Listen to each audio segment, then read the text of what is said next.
Hello दोस्तों, English में Shashi online YouTube platform पर मैं शशि फिर से आप सबका एक बार स्वागत करती हूँ। दोस्तों, हमारी क्लास चल रही थी, हम जो टॉपिक पढ़ रहे थे हम एक्टिव पैसिव, मैं अभी भी उसी टॉपिक पे हूँ।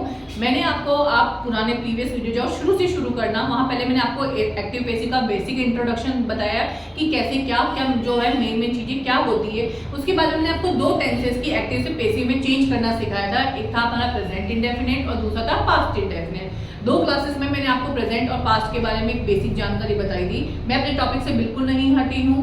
अब हम जो पढ़ाएंगे, अब मैं आगे फिर से एक्टिव पैसिव को कंटिन्यू करते हुए दोस्तों, अब उसके आगे जो जनरल रूल्स हैं वो उनको एक एक करके एक चीजें बारीक बारीक एक चीजें समझा रही हूँ। आप ध्यान से देखिएगा, कभी दोबारा गलती आपके एक्टिव पैसिव में नहीं होगी। तो आज की क्लास हम शुरू करते हैं। हम एक्टिव एंड पैसिव की general rules to change the voice की जो जनरल रूल्स की एक्टिव से पैसिव में चेंज करने का जनरलाइजेशन का जो रूल है वो क्या होता है। पहला रूल कहता है कि एक्टिव वॉइस से पैसिव वॉइस में परिवर्तन करने पर, यानी whenever we change active into passive, है ना, तो first thing is important that active का ऑब्जेक्ट पैसिव का सब्जेक्ट बन जाता है। तो whatever is the object include in active is convert into the subject of the passive। passive का वो क्या बनेगा, सब्जेक्ट बनेगा, ठीक है। तथा एक्टिव का सब्जेक्ट पैसिव में ऑब्जेक्टिव फॉर्म में बदलकर उसका ऑब्जेक्ट बन जाएगा।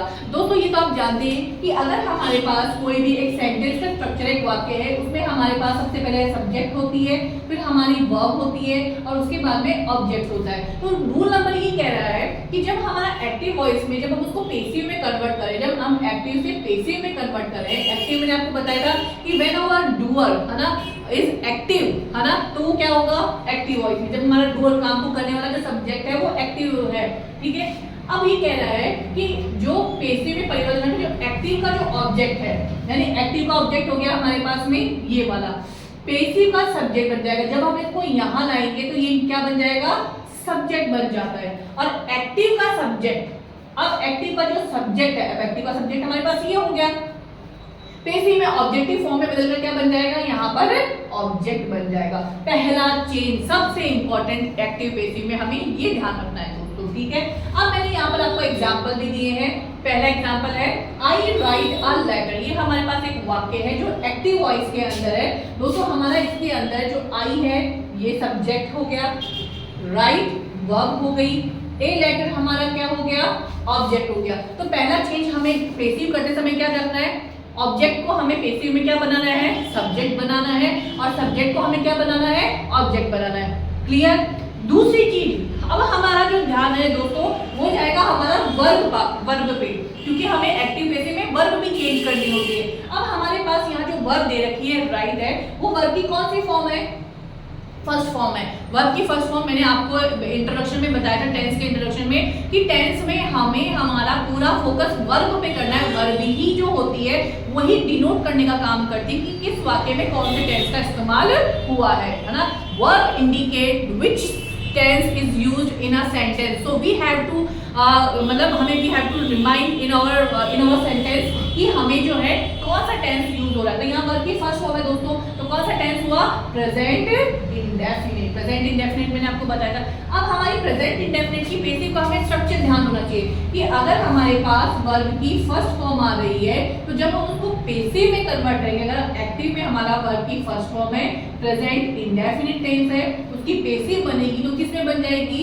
Is, M, are. और ये एक नियम है कि पैसिव वॉइस में जब हम एक्टिव से पैसिव में कन्वर्ट कर रहे हैं तो वर्ब की कौन सी फॉर्म हो जाएगी, वो थर्ड फॉर्म हो जाएगी। आगे दोस्तों अब आप कर डालिए। अब देखिए ए लेटर ये हो गया हमारा, हमें क्या करना है, ऑब्जेक्ट को सब्जेक्ट बनाना है, ए लेटर। अब ए लेटर हमारा सब्जेक्ट कैसा है दोस्तों, सिंगुलर है, तो इस एम आर में से सिंगुलर के साथ क्या आता है, इस किसके साथ आता है, जब हमारा सब्जेक्ट क्या हो, सिंगुलर हो।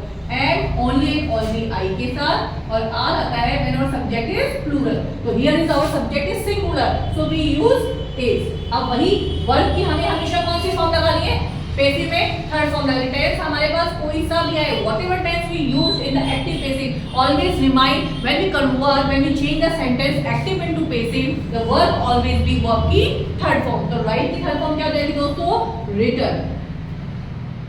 रिटन। अब हम इसको ऑब्जेक्ट्स बना रहे सब्जेक्ट को, तो बाय लगा के अब आई जब सब्जेक्ट की जगह चेंज होगा, मैंने आपको जो है एक रिलेटिव प्रोनाउन की टेबल शायद बता रखी, अगर नहीं बता रखी तो मैं दोबारा आपको बता दूंगी नेक्स्ट क्लास में कभी।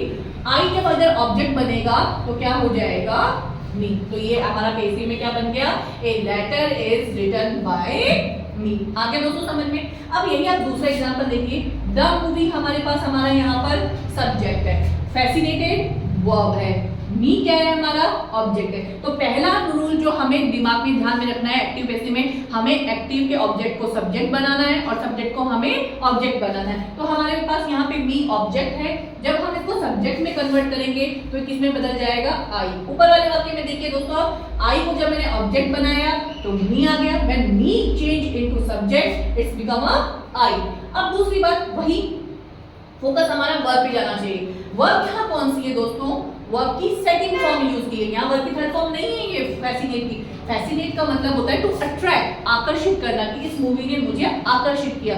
अगर यहाँ पर है, अगर थर्ड फॉर्म होता तो दोस्तों थर्ड फॉर्म कौन से टेंस में आती है, हैव हैव प्लस वर्ब की थर्ड फॉर्म। हमारे पास यहाँ हैव हैव कुछ नहीं है, सीधी सीधी हमारे पास यहाँ वर्ब की सेकंड फॉर्म है। It means this active is which tense is used here, past indefinite, जहाँ वर्ब की सेकंड फॉर्म होती है। तो दोस्तों जब हमारे पास वर्ब की सेकंड फॉर्म होती है, जब हम उसको पेसिव में कन्वर्ट करते हैं तो हमारा टेंस होता है वाज, वर प्लस वर्ब की थर्ड फॉर्म। आगे समझ में। अब यहाँ पर आई हो गया, आई के साथ वॉज वर्ब में से क्या है दोस्तों, वॉज जो है वो सब्जेक्ट और किसके मतलब सिंगुलर और आई के साथ आता है, और वर आता है हमारा प्लूरल के साथ। तो यहाँ पर आई है, आई के साथ क्या हो जाएगा, आई वॉज। फैसिनेटेड की थर्ड फॉर्म भी यही रहती है, फैसिनेटेड। ठीक है, अब वही किसके द्वारा, मूवी के द्वारा, I was fascinated by the movie. ये हो गया हमारा दोस्तों पैसिव वॉइस। यानी ये नियम के मैंने यहाँ आपको दोनों एग्जांपल में बता दी कि पहला नियम जो आपको एक्टिव पैसिव में ध्यान रखना है, बिल्कुल कभी गलती नहीं चाहिए। सबसे इजीएस्ट लैंग्वेज में मैंने आपको उसको समझा दिया है, उम्मीद करती हूँ आपको समझ में आ गया होगा। आगे कौन कौन से चेंजेस होते हैं वो मैं आपको आगे की नेक्स्ट क्लास में बताऊंगी। अपना प्यार English with Shashi online YouTube को यूं ही बनाए रखिएगा दोस्तों। धन्यवाद।